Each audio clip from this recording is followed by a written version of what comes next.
You're listening to the Codependent Millennial Podcast with Sophie Shilo, episode 43, How to Stop Obsessing About What Is Wrong With You.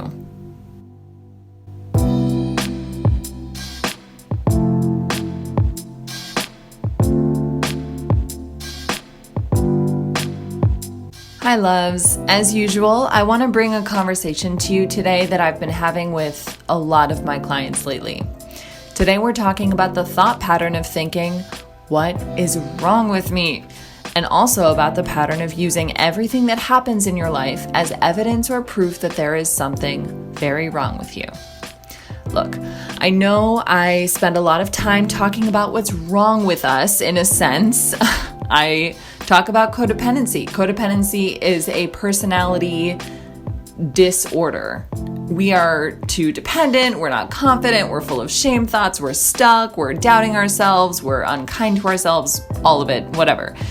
Yes, I do encourage and teach self-awareness around our quote-unquote problems, around habits and patterns and behaviors that don't serve us, that cause us pain and suffering.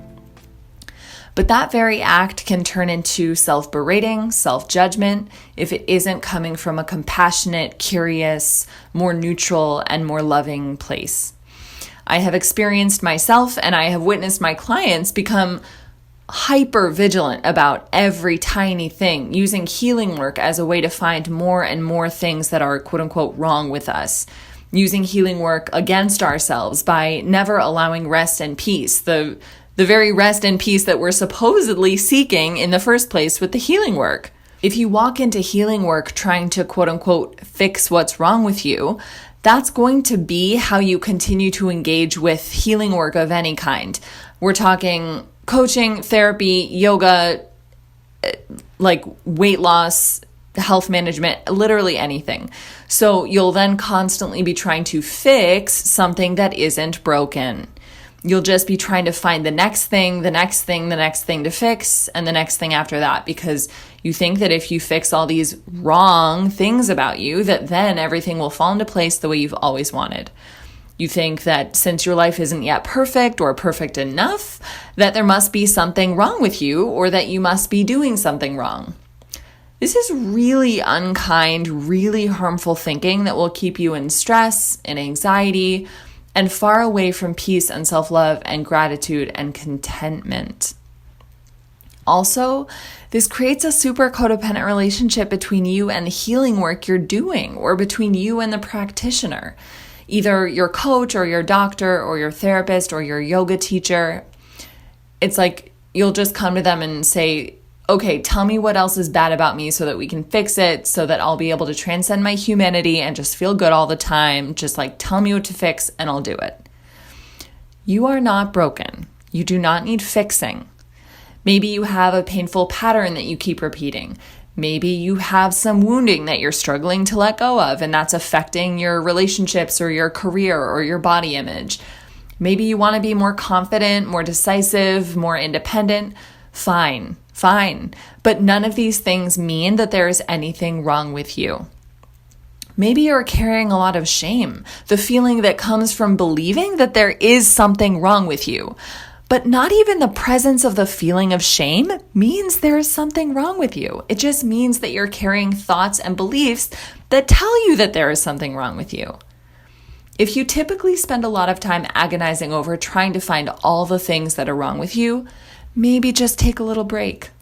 If you typically interpret events in your life as evidence that there is something wrong with you, you can put that down if you want to. What about all of the things that are right about you? What about all of the wonderful things about you? What about all of the things that maybe you're not crazy about just yet, but that just mean that you're a human being and not a project? Can you treat yourself like a beautiful human being for a couple of hours instead of a fixer-upper? Can you look at yourself with love and appreciation rather than with criticism and harshness and arbitrary perfectionist thinking for a few moments? Feel the difference. Experiment with this. Play around with it. Entertain the possibility that there is nothing wrong with you. Play with just observing things around you in your life without correlating them with something that you perceive as a personal shortcoming or a flaw or a weakness. Okay, I want to give you guys a practical tool to do this. When I say play around with this, experiment with this, I want to tell you how. Look at the stories you're telling about yourself and look at the proof behind those stories. So let's say, I'm going to use the example of you on the playground as a child, okay? Maybe you've been telling yourself a story for a long time that you are weak because you were never able to stand up for yourself the way you wanted to when you were a child on the playground, let's just say. Insert your specific scenario here, okay? Maybe you're using various data points as evidence to support your claim, your story, that you are a weak person, that you have that shortcoming, that inadequacy, that you are weak. Maybe those data points include things like you cried, or you ran away, or you felt fear, or you isolated yourself, or you said something, or you didn't say something. What are the data points that you are using in a biased way to support your belief that you are weak? Does that serve you anymore? Probably not. I hope that this incredibly sarcastic tone I'm using is coming across as rapport building instead of critical and mean. I'm just okay, look, let's get real. Let's level with each other here. Are you telling a BS story that makes you feel like crap about yourself that actually doesn't really have any merit to it? Let's look at where the beliefs come from that there is something wrong with you. I guarantee you, if you look at them, if you try and look at the evidence you're using to support your self-judgmental beliefs, there are ways to shift your perception. And this is not deluding yourself. This is not lying to yourself. This is simply you choosing to not be controlled by your negative thinking anymore. You are going to choose to see yourself in a more compassionate, even just more neutral light. You are going to choose to tell less degrading stories about yourself and about your past. You are going to choose to interpret the events of your life in such a way that doesn't make you feel weak or like a failure or flawed inherently and intrinsically. And that is self-care. That is healthy. It behooves you, it benefits you to perceive your life in a way that doesn't perpetuate you thinking that there's something wrong with you. You might be wondering how you can approach self-development and healing work from a place that's healthier than the I need to fix myself corner. So to pull this back into the playground example that we used earlier, what are the harmful stories you're currently telling about that past event that you've been carrying with you your whole life? And what new narrative could you adopt around that? Instead of using various events to mean that you're weak, how else do you want to look back at that experience? How else do you want to interpret those events in a way that, again, is more loving, is more kind, is just even more neutral, is more encouraging? That is what you can experiment with.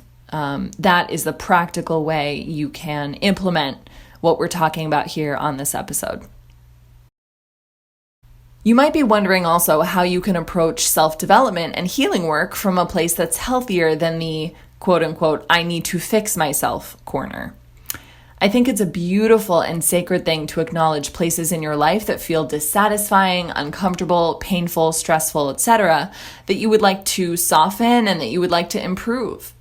This is saying, I know my life could feel better, and my emotional experience of my life is so important to me, so I'm going to look at this. Let's look at some contrasting statements to understand how to approach healing work in this loving, healthy, non-codependent way. So there's this statement, and then there's another. First statement, quote, I have to get my bikini body ready, so I better start counting calories yesterday. And then there's this statement.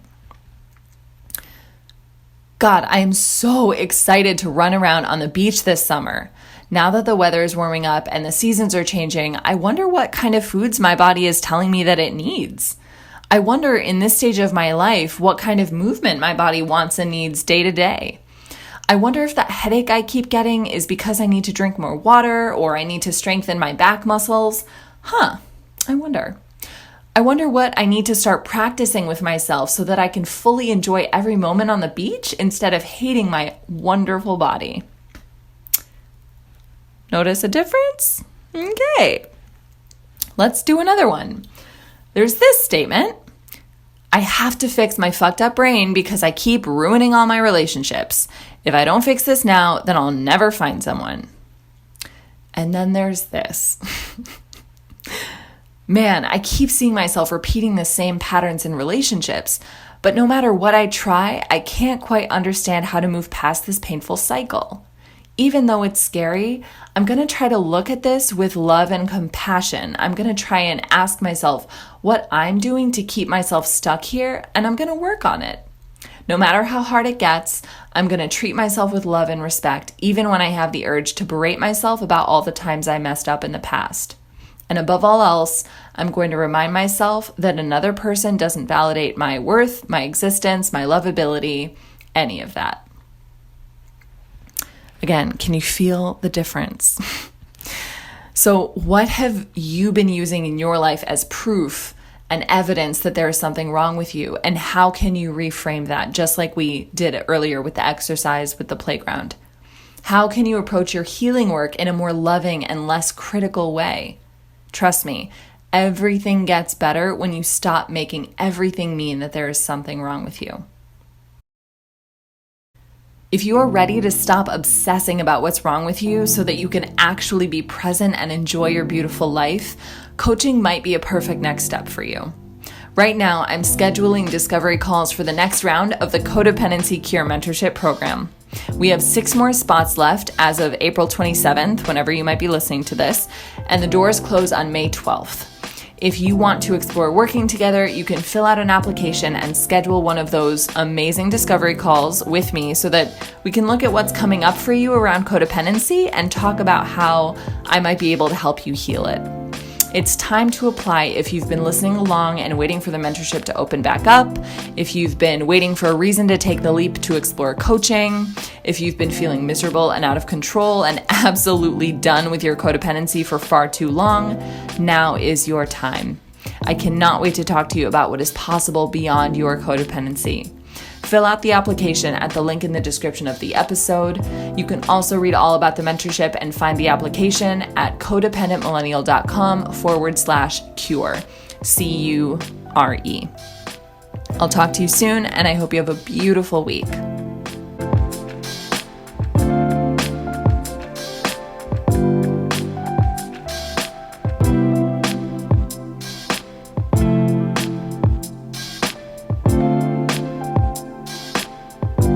If you liked what you heard in this episode, join me over on Instagram at Codependent Millennial for more tips on how to move beyond codependency and build a life you truly love.